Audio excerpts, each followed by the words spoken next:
Hello दोस्तों, मैं PK Saxena, retired commercial tax officer, Kalyani IAS academy में आपका एक बार फिर से स्वागत करता हूं। मैंने जैसा कि आपको अपने पिछले लेक्चर्स में बताया है, इस समय मैं आपको मध्य प्रदेश लोक सेवा आयोग का मुख्य परीक्षा का जो 6वां पेपर होता है, उसमें जो 2 भाग होते हैं, एक निबंधों का और एक शासकीय प्रारूपों का, तो मैं दूसरे भाग पर अभी आपको अपने लेक्चर्स दे रहा हूं।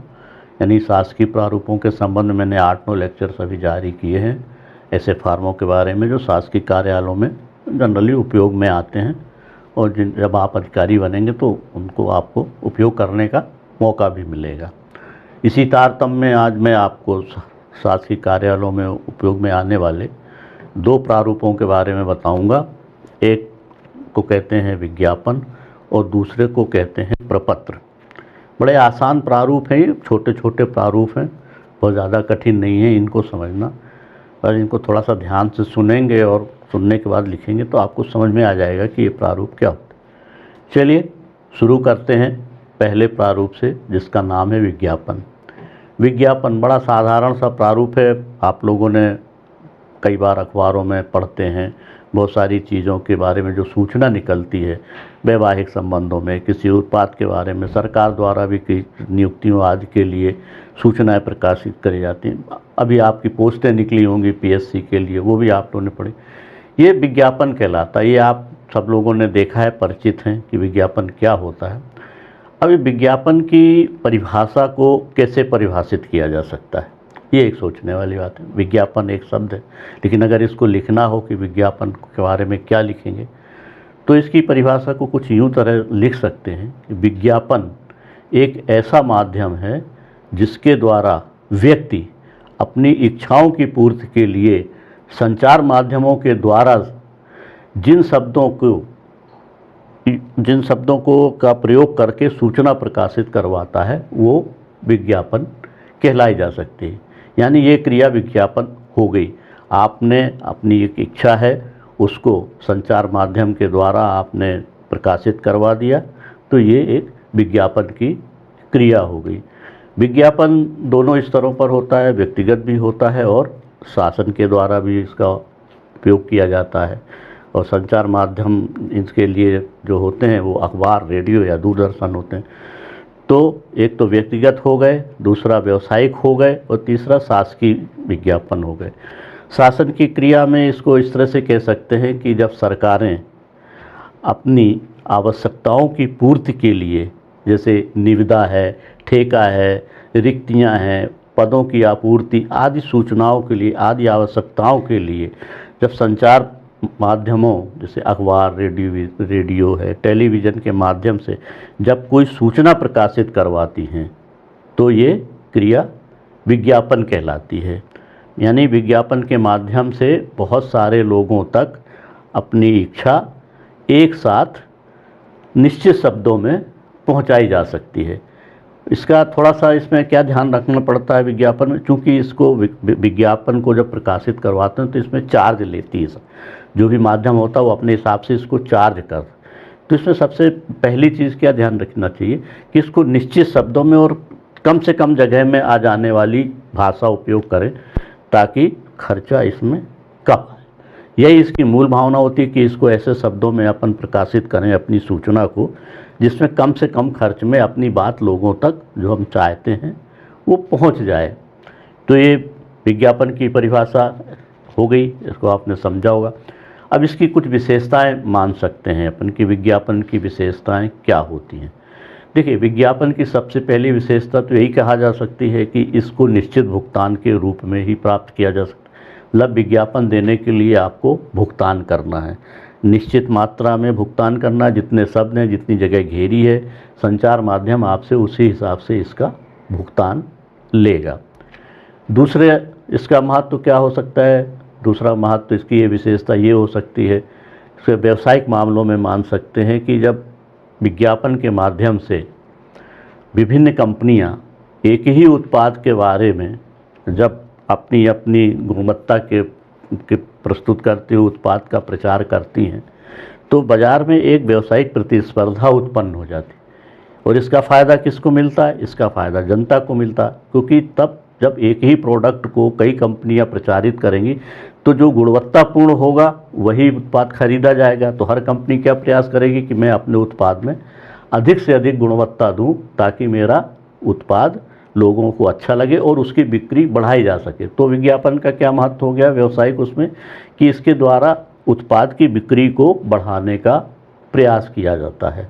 अब शासन के संदर्भ में भी इसको ये कह सकते हैं कि सरकारें भी कम समय में और कम खर्चे में पारंगत लोगों तक अपनी पहुंच बनाती हैं और अपनी सूचना को कम खर्चे में एक साथ प्रकाशित करवाने के लिए विज्ञापन के माध्यमों का प्रयोग या उपयोग करती हैं। विज्ञापन का माध्यम अपनाती हैं ताकि पारंगत लोगों तक, मतलब पारंगत से मतलब जिस क्षेत्र में जो पारंगत है, मतलब विशिष्ट है, जिसको उस क्षेत्र के संबंध में ठेकेदार के लिए निविदा आकर आमंत्रित करनी है, तो जो जिस चीज़ का ठेकेदार है वो सप्लाई का है तो सप्लायर है, तो उस चीज़ में उसको पारंगत होना चाहिए। तो पारंगत लोगों तक, इच्छा के अनुसार पारंगत लोगों तक अपनी बात एक साथ कम समय में कम शब्दों में एक निश्चित भुगतान के द्वारा लोगों तक पहुंचाई जा सके, तो ये विज्ञापन की एक प्रक्रिया, माध्यम या आवश्यकता मानी जा सकती है। तो कोई बहुत बड़ी बात नहीं थी, विज्ञापन छोटी सी चीज़ है, बस इसको ये कॉन्सेप्ट क्लियर करना है कि इसको अगर अपने को लिखना हो तो चलिए, मैंने आप अपने शब्दों में जो विज्ञापन की भाषा है उसको लिखा है, आप इसको बोर्ड पर देखिए तो आपको अच्छे से समझ में आएगा। और आपको परीक्षा में अगर पूछा जाता है कि विज्ञापन की क्या परिभाषा है, इसको इतने निश्चित शब्दों में लिखिए, तो 100 शब्दों के आसपास आप इसको लिख सकते हैं। आइए मैं आपको बताता हूँ। देखिए विज्ञापन, चलिए अब विज्ञापन को आपको प्रैक्टिकल रूप में मैं समझा देता हूँ। मैंने लिखा है बोर्ड पर, पढ़िए आप उसको, तो आपको और क्लियर हो जाएगा कि विज्ञापन क्या होता है। विज्ञापन एक ऐसी क्रिया है जिसके माध्यम से व्यक्ति अपनी आवश्यकताओं की पूर्ति के लिए संचार साधनों का उपयोग करता है, ठीक है, और निश्चित शब्दों में एक अपनी सूचना जो प्रकाशित करवाता है वो विज्ञापन कहलाई जाती है। कोई भी व्यक्ति हो सकता है, आप हो सकते हैं, मैं हो सकता हूँ, सरकार हो सकती है। आपको अपनी इच्छा के अनुसार से किसी चीज़ के बारे में आवश्यकता है, आपने वो सूचना दी अखबार में और संबंधित लोगों तक पहुंच गई, वो आपसे संपर्क करेंगे, ठीक है। यही क्रिया विज्ञापन कहलाती है, यानी संचार माध्यमों से आपने अपनी इच्छा प्रकाशित करवा दी, तो ये एक विज्ञापन हो गया। विज्ञापन शासकीय और व्यक्तिगत दोनों तरह का होता है। व्यक्तिगत मतलब आम जनता, हम आप भी प्रकाशित करवा सकते, और सरकार भी प्रकाशित करवाती है विज्ञापनों पर। ऐसा कोई ये नहीं है कि सरकार ही दे सकती विज्ञापन, व्यक्तिगत रूप से विज्ञापन नहीं निकाला जा सकता। तो दोनों तरह का होता है। शासकीय संदर्भ में सरकारें अपनी आवश्यकताओं जैसे निविदा, इसको अपन समझ लें तो एक परिभाषा बन जाती है विज्ञापन की। शासकीय संदर्भ में, क्योंकि अपन शासन के अंतर्गत समझ रहे हैं इसको, तो शासकीय संदर्भ में सरकारें अपनी आवश्यकता अनुसार जैसे निविदा, ठेका, पद, नियुक्तियां आदि की पूर्ति के लिए अखबार, टेलीविज़न, ये वो माध्यम है, संचार माध्यम, अखबार, टेलीविज़न, रेडियो के माध्यम से प्रकाशन द्वारा जो क्रिया अपनाती हैं वो विज्ञापन कहलाता है। ओके, विज्ञापन के द्वारा विषय विशेष के संबंध में जनता का ध्यान खींचा जाता है। मतलब बहुत सारे लोग पढ़ते हैं तो उनको पता लग जाता है कि इस विषय के बारे में ये सरकार के द्वारा सूचना निकली है, और यदि उनके उपयोग की होती तो उसका उपयोग कर लेते हैं, ठीक है। अब विज्ञापन की विशेषताओं के बारे में भी चर्चा कर लेते हैं। जैसा मैंने आपको बताया कि ये निश्चित भुगतान द्वारा किया जाता है, मतलब इसके आपको पैसे देने हैं, एक निश्चित उस राशि ली जाएगी आपसे। ये एक तरफा संवाद होता है। देखिए ये एक चीज़ इसमें और जुड़ गई विशेषता में। एक तरफा संवाद से मतलब होता है आपने अपना जानकारी निकाल दी, अब इससे दूसरे पक्ष को कोई मतलब नहीं है, मतलब इससे आप अकेले हैं, आपने अपनी बात निकाल दी जो निकालनी थी, इसमें और किसी का कोई हस्तक्षेप नहीं होता, ठीक है। व्यावसायिक मामलों में इसका क्या उपयोग है कि उत्पाद के विक्रय में वृद्धि का प्रयास किया जाता है। जो कंपनियां होती हैं, व्यावसायिक कंपनियां जो होती हैं, अपने उत्पाद के विक्रय को बढ़ाने के लिए विज्ञापन जारी करती हैं। देखा होगा आप लोगों ने, बहुत से उत्पादों के बारे में विज्ञापन को देखते रहते हैं। तो ये व्यावसायिक रूप से भी इसका उत्पाद बढ़ाने में सहायक होता है। वो मैंने आपको बताया कि इसका एक फ़ायदा आम जनता के लिए ये होता है कि विज्ञापन से एक व्यावसायिक प्रतिस्पर्धा बाजार में उत्पन्न हो जाती है। एक ही उत्पाद के बारे में विभिन्न कंपनियां अपने अपने हिसाब से अपने उत्पाद के बारे में बताती हैं। उत्पाद तो एक ही है, फेस क्रीम है, तो वो कई कंपनियां बनाती हैं फेस क्रीम, तो एक उत्पाद एक ही है फेस क्रीम, और कंपनियां अलग अलग हैं। सारा कंपनी अपने अपने ब्रांड के हिसाब से अपनी उत्पाद की विशेषताएं बताती है। विशेषताएं अकेले बताने से तो काम नहीं चलेगा। तो के बाज़ार में जो स्पर्धा उत्पन्न होती है उससे ऐसा माना जाता है कि कंपनियां अपने उत्पाद में गुणवत्ता बढ़ाएंगी और इसका फ़ायदा आम जनता को मिलेगा।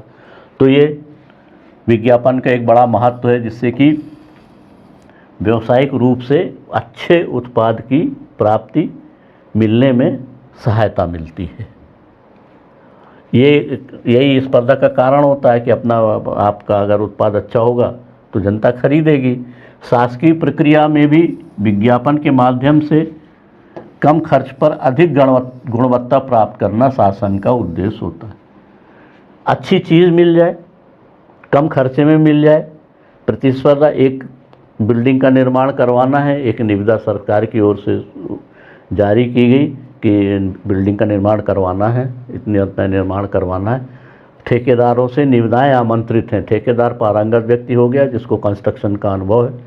निविदाएं आमंत्रित की गई, उसमें जिसका रेट सबसे कम होगा कंस्ट्रक्शन का रेट, वो सरकार उसको पास कर देगी, उसको स्वीकार कर लेगी। तो क्या हुआ, एक तो गुणवत्ता मिल गई शासन को, अच्छे से अच्छा व्यक्ति जो होगा वो सेलेक्ट हो जाएगा काम के लिए, और रेट कम खर्चे में भी सरकार का काम हो जाएगा, क्योंकि प्रतिस्पर्धा के कारण किसी ने कुछ रेट दिया, किसी, तो जिसका रेट सबसे कम दर का होगा उसको निविदा स्वीकृत होती है। तो प्रतिस्पर्धा के कारण, विज्ञापन के कारण एक प्रतिस्पर्धा उत्पन्न हुई, और प्रतिस्पर्धा के कारण फायदा हुआ। आम जनता को भी फायदा होता है और शासन को भी फायदा होता है। अतः कहा जा सकता है कि अपनी आवश्यकताओं की, अब कुल मिला के ये कहा विज्ञापन के बारे में क्या ये कहा जा सकता है कि अपनी आवश्यकताओं की पूर्ति के लिए पारंगत लोगों तक कम समय में एक साथ अपनी इच्छा को पहुंचाने के लिए विज्ञापन एक सबसे सशक्त माध्यम माना जा सकता है, और ये माध्यम सर्वश्रेष्ठ भी है। जो सशक्त है तो सर्वश्रेष्ठ है, क्योंकि इससे अच्छा साधन मतलब कोई हो ही नहीं सकता है अपनी बात को एक साथ बहुत सारे लोगों तक पहुंचाने के लिए। विज्ञापन ही एक माध्यम है, विज्ञापन ही एक प्रक्रिया है, और इसके माध्यम अपने संचार माध्यम है अखबार, दूरदर्शन और रेडियो। तो ये आपको समझ में आ गया होगा कि ऐसा विज्ञापन कोई बहुत बड़ी चीज़ नहीं है। इसे कंसेप्ट क्लियर करना है कि इसकी परिभाषा क्या है, इसका फ़ायदा क्या है, इसका महत्व, और शासन के संबंध में इसको किस तरह से जारी करते हैं, और क्या इसका शासन के लिए महत्व होता है। मैं समझता हूँ आपको मेरे जो समझाया है मैंने विज्ञापन के बारे में, आपको समझ में आ गया होगा। मेरा आपसे फिर वही निवेदन है जो मैं आपसे अंत में कहता हूँ कि मैंने जो बोला है और आपने जो सुना है उसको सुनने के बाद अपने शब्दों में लिखने का प्रयास करिए, तो आपको बहुत जल्दी क्लियर हो जाएगा कोई भी टॉपिक कि क्या होता है। ओके, चलिए अब आपको प्रैक्टिकल रूप में मैं प्रपत्र के बारे में बताता हूँ। मैंने उसकी जो परिभाषा बनाई है बोर्ड पर लिखकर आप देखेंगे तो आपको अच्छे से वो ज़्यादा क्लियर हो जाएगा। देखिए, प्रपत्र यानी फॉर्म, ये एक अंग्रेजी शब्द है जिसे प्रारूप कहा जा सकता है, और इसमें जानकारी देने के लिए कुछ बिंदु आवश्यकता अनुसार निर्धारित कर दिए जाते हैं। बहुत सारी आवश्यकताएं होती हैं, तो जिस हिसाब से आवश्यकता होती है उसी हिसाब से उसके बिंदु निर्धारित कर दिए जाते हैं। फॉर्म का मतलब रूप भी होता है, एक रूप, फॉर्म, रूप, स्वरूप। तो फॉर्म का मतलब रूप भी होता है जिससे किसी भी वस्तु को एक निश्चित स्वरूप दिया जा सकता है। ठीक है। फॉर्म शब्द को क्रिया के रूप में, परफॉर्म, जब कोई क्रिया, परफॉर्म, आपने ऐसा किया, अच्छा के, तो फॉर्म को क्रिया के रूप में भी देखते हैं। ये व्यक्ति के किए गए कार्य को दर्शाता है। अब लेखन की क्रिया में प्रपत्र अथवा फॉर्म की परिभाषा निम्नानुसार दी जा सकती है। देखिए, अब मैंने आपको बताया फॉर्म या प्रपत्र एक ऐसा टंकित कागज है जिसमें विवरण लिखने के लिए रिक्त स्थान दिया हुआ होता है। यही मैंने आपको समझाया कि एक ऐसा कागज है जो टंकित है। टंकित से मतलब उसमें पहले से कुछ लिखा हुआ है, लेकिन उसके सामने क्या लिखना है ये विवरण लिखने के लिए उसमें जगह छोड़ी हुई होती है, तो वो प्रपत्र हो जाता है। ठीक है। अब प्रपत्र की विशेषताओं में मैं आपको बता देता हूँ कि प्रपत्र में बिंदुवार कॉलम बने होते हैं जिससे कोई भी जानकारी आसानी से क्रमवार दी जाती है। यानी कॉलम बने हैं तो कोई भी जानकारी आपको देना बड़ी आसान हो जाती है, ये इसका विशेषता हो सकती है। दूसरा, विवरण भरने में त्रुटि होने की संभावना कम होती है, क्योंकि जो कॉलम है वो जानकारी से इस निश्चित जानकारी से संबंधित है, तो दूसरी जानकारी आप नहीं भरेंगे। तो जो त्रुटि होने की संभावना, जन्म तिथि लिखा है तो जन्म तिथि ही लिखेंगे, उसमें उम्र नहीं लिखेंगे, तो उम्र लिखने की जो गलती हो सकती थी वो त्रुटि होने की संभावना यहाँ पे कम हो जाती है। और तीसरा, बिंदु निश्चित होने से विवरण लिखे जाने में दोहरीकरण की समस्या से भी बचा जा सकता है, क्योंकि सामने कॉलम है और उसमें निश्चित विषय दिया हुआ है तो वो आपको वही भरना है, और वो आप भर चुके हैं तो दोबारा उसको भरने की समस्या से भी बच सकते हैं। यानी इसमें दोहरीकरण की जो एक समस्या होती है उससे बचा जा सकता। अपन लगातार विवरण लिखते चले जा रहे हैं, लिख रहे हैं, आते आते ऊपर जो कोई चीज़ लिखती है फिर से दोबारा लिखने में आ जाती है, ध्यान तो रहता नहीं क्या लेकिन अगर निश्चित कॉलम होते हैं तो ये दोहरीकरण की समस्या से बचा जा सकता है। ठीक है। अब प्रपत्र की कोई निश्चितता नहीं होती है, बताया आवश्यकता अनुसार इसमें कॉलम होते हैं, अलग अलग विभागों में अलग अलग सेक्शन होते हैं, अलग अलग तरह की जानकारियाँ ली जाती हैं, अलग अलग तरह की जानकारियाँ दी जाती। इन सब चीज़ों के लिए अलग अलग प्रपत्र होते हैं, अलग अलग फॉर्म होते हैं, उनका एक नंबर होता है। यदि किसी कानूनी धारा के अंतर्गत को प्रेस्क्राइब किया गया तो ऊपर धारा लिखी हुई होती है। तो ये सब चीज़ें होती हैं इसमें, मतलब इसकी कोई निश्चितता नहीं कि हर एक प्रपत्र में कॉलम निश्चित ही होंगे, नहीं, वो बदले जा सकते हैं, बदले हुए होते हैं क्योंकि उनकी आवश्यकता फिर दूसरी हो जाती है। तो मैं समझता हूँ कि प्रपत्र भी आपकी समझ में आ गया होगा, कोई बहुत बड़ी चीज़ नहीं है। इसको बस थोड़ा सा अपने दिमाग में ये क्लियर करना है कि एक फॉर्म का रूप होता है और फॉर्म के रूप में क्या होता है। टंकित कागज होता है जिसमें पहले से कुछ लिखा हुआ होता, लेकिन उससे संबंधित जानकारी भरने के लिए रिक्त स्थान छोड़ा हुआ होता। ये इसकी मूल भावना है, मूल परिभाषा है। इसकी विशेषताओं में आपको बता दिया कि त्रुटि नहीं होती है, दोहरीकरण नहीं होता है, और क्योंकि निश्चित कॉलम होते हैं तो जल्दी से और आसानी से भरे जाते। ये हो गया आपका प्रपत्र या फॉर्म। ये आज का मेरा सरकारी कार्यालयों में उपयोग में आने वाले जो पत्रों के बारे में लेक्चर से वो आज ख़त्म हो गए हैं। मैं मतलब 11 प्रपत्रों के बारे में मैंने पढ़ाया है जो आपको सुनने को और पढ़ने को मिल रहे होंगे। मेरा आपसे यही कहना है कि यदि आपको कहीं कोई क्यूरियोसिटी रह गई हो या किसी चीज़ के बारे में आपको लगता हो कि ये क्लियर हो जाता तो और अच्छा होता, तो आप कल्याणी IAS अकेडमी के मेल बॉक्स पर अपनी क्यूरियोसिटी डाल सकते हैं। उसका क्लियरेंस इकट्ठी हो जाएंगी जब क्वेरी, तो मैं अपने किसी लेक्चर में उनका एक साथ क्लैरिफिकेशन देने की कोशिश करूँगा। और फिर आप लोगों से यही निवेदन करूँगा कि जो चीज़ आप सुनते हैं, जो चीज़ आप पढ़ते हैं, उसको लिखने की प्रैक्टिस में ज़रूर लाइए। ये बहुत ज़रूरी। मैंने अपने हर लेक्चर में यही बच्चों से या आप लोगों से यही कहा है कि सुनने के बाद, पढ़ने के बाद लिखिए। लिखने की प्रैक्टिस डालेंगे तो फिर आपसे किसी भी तरह की त्रुटि होने की संभावना ख़त्म हो जाती है। और कहीं भी जब भी आपको लिखने की आवश्यकता आएगी तो आपका दिमाग फटाफट आपको क्लिक कर देगा कि ये चीज़ ऐसी थी, लिखी थी। हाथों को भी अभ्यास है, विचारों में भी बसा हुआ, तो आप फटाफट उसको लिख पाएंगे। Okay, thank you.